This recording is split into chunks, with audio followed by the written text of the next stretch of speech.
ગુજરાતમાં ફરી જામશે ચોમાસું। સેટેલાઇટ ઇમેજમાં દેખાયા કાળા ભમ્મર વાદળો। અમદાવાદ સહિત 18 રાજ્યોમાં વરસાદનું રેડ એલર્ટ। છેલ્લા કેટલાક દિવસોથી ગુજરાત સહિત ઉત્તર પશ્ચિમ ભારતના ઘણા ભાગોમાં નબળું પડેલું ચોમાસું હવે ફરી સક્રિય થવાના એંધાણ મળી રહ્યા છે। હવામાન વિભાગની આગાહી મુજબ આગામી 20 જુલાઈથી ચોમાસું ફરી પકડાશે। હવામાન વિભાગની આગાહી મુજબ આગામી 20 જુલાઈથી ચોમાસું ફરી ગતિ પકડશે, જેનાથી અનેક રાજ્યોમાં વરસાદી માહોલ જામશે। અમદાવાદમાં વરસાદની આગાહી કરવામાં આવી છે। અરબી સમુદ્ર અને બંગાળની ખાડીમાં સર્જાયેલી વિવિધ સિસ્ટમને કારણે અમદાવાદમાં વાતાવરણમાં પલટો આવશે। સોમવારે અમદાવાદનું મહત્તમ તાપમાન 38.4 ડિગ્રી નોંધાયું હતું, જે સામાન્ય કરતાં 4.4 ડિગ્રી વધારે હતું। 18 રાજ્યોમાં વરસાદનું રેડ એલર્ટ। હવામાન વિભાગે ઉત્તર પ્રદેશ અને બિહાર સહિત દેશના કુલ 18 રાજ્યોમાં ભારે વરસાદની ચેતવણી સાથે રેડ એલર્ટ જાહેર કર્યું છે। આગામી 6 થી 7 દિવસ સુધી ઉત્તરાખંડ, હિમાચલ પ્રદેશ, પશ્ચિમ બંગાળ, પૂર્વોત્તર રાજ્યો અને પૂર્વી ઉત્તર પ્રદેશમાં ધોધમાર વરસાદ પડવાની શક્યતા છે। સેટેલાઇટ ઇમેજમાં પૂર્વ, મધ્ય અને પૂર્વોત્તર ભારત પર ગાઢ વાદળો છવાયેલા જોવા મળી રહ્યા છે, જે વરસાદની નવી સિસ્ટમ સક્રિય થયાનો સંકેત આપે છે। ગુજરાતમાં વરસાદની સ્થિતિ ક્યારે આવશે? મેઘરાજા। ગુજરાતમાં હાલમાં મોસમનો કુલ સરેરાશ વરસાદ જોઈએ તો હજુ પણ 22%ની ઘટ નોંધાયેલી છે। જોકે અરબી સમુદ્ર અને બંગાળની ખાડીમાં સર્જાયેલી વિવિધ સિસ્ટમોને કારણે હવે સ્થિતિ બદલાશે। આગામી 16 થી 20 જુલાઈ દરમિયાન અમદાવાદમાં હળવાથી મધ્યમ વરસાદની આગાહી કરવામાં આવી છે।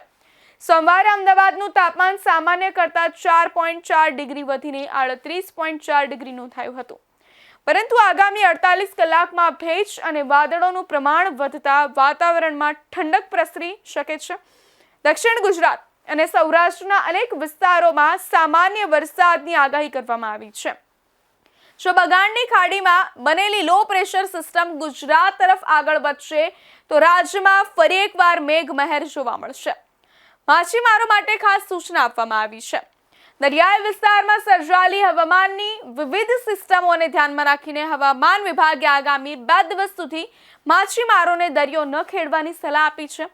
દરિયામાં કરંટ અને પવનની ગતિને જોતા સાવચેતી રાખવા સૂચના આપવામાં આવી છે।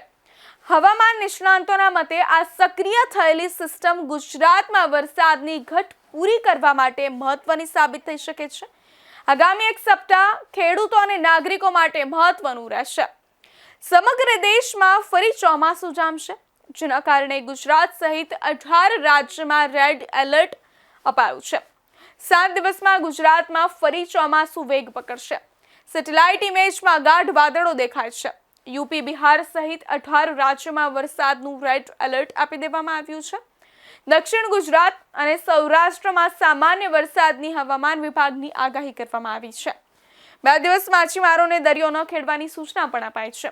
હજુ પણ રાજ્યમાં 22% વરસાદની ઘટ હોવાનું સામે આવ્યું છે। રાજસ્થાન, ગુજરાત અને ઉત્તર પશ્ચિમ ભારતના ઘણા ભાગોમાં છેલ્લા 3-4 દિવસથી નબળું પડેલું ચોમાસું 20 જુલાઈથી ફરી ગતિ પકડશે। ત્યારે સેટેલાઇટ ઇમેજમાં પૂર્વ, મધ્ય અને પૂર્વોત્તર ભારતના ઉપર ગાઢ વાદળો દેખાઈ રહ્યા છે। બાંગ્લાદેશ અને પૂર્વોત્તર ઉપર બનેલી ચક્રવાતી સિસ્ટમ અને વેસ્ટર્ન ડિસ્ટર્બન્સને કારણે આગામી દિવસોમાં વરસાદની હિલચાલ તેજ બનશે। હવામાન વિભાગે આજે ઉત્તર પ્રદેશ, બિહાર સહિત 18 રાજ્યોમાં વરસાદનું રેડ એલર્ટ જાહેર કર્યું છે। જ્યારે ઉત્તરાખંડ, હિમાચલ પ્રદેશ, પશ્ચિમ બંગાળ, પૂર્વોત્તર રાજ્યો અને પૂર્વી ઉત્તર પ્રદેશમાં આગામી 6-7 દિવસ સુધી ઘણી જગ્યાએ સારાથી ભારે વરસાદની શક્યતા છે।